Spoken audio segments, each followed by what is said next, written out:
Hot stove continues, and the massive news and the reverberations are felt everywhere. Carlos Correa agreeing to a 13-year, $350 million contract with the San Francisco Giants. There's no opt-out. It's a full no-trade clause. Over the last 2 seasons, among shortstops, he's been second in OBP, fourth in slugging, and number 1 in WAR, defensive runs saved, and WRC+. This tweet from John Heyman.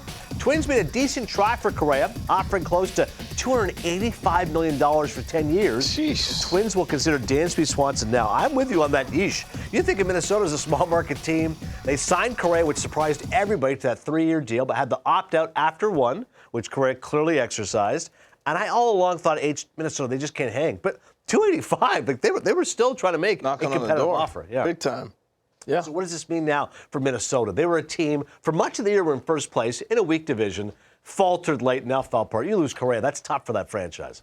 Well, it's tough because Royce Lewis was injured. He was the next coming shortstop. What's amazing to me is that we are searching high and low for shortstops. What's happening is with the rule change, we're exposing the weaknesses that have been developed over the last 10 years. Right. And if you haven't been developing baseball players in the middle of the diamond, you are going to severely pay for that. And that's why these teams are scrambling to find who's next. I can see Nick Gordon moving back into the shortstop position. That's somebody they can do. Or who knows? But there's still guys out there. They've tried to stopgap before with Anderson Simmons. They've tried different things.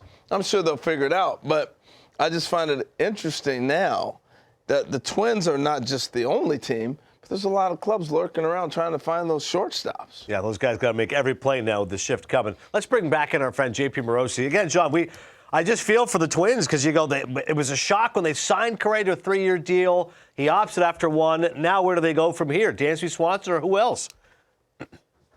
And Dan, it's a great question, and Harold made an excellent point about the premium that teams are paying now for the key shortstop that you can trust to put in the middle of the diamond offensively and, of course, defensively as well, with that overall athleticism that we need in the game.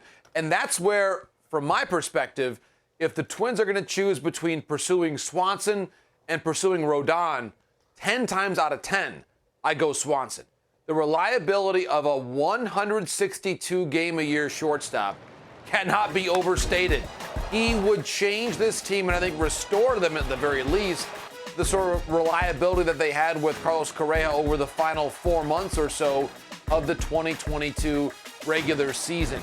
The Twins, when you think about their rotation with Gray and Ryan, those are some names of guys that you're going to have to trust. They need to be there and be reliable for the Twins to have a chance in a division with the Guardians, with probably a healthier version of the White Sox. So Rodon, for me, is a Yankee, a Dodger. I think Steve Phillips made a lot of very good points about where he could go.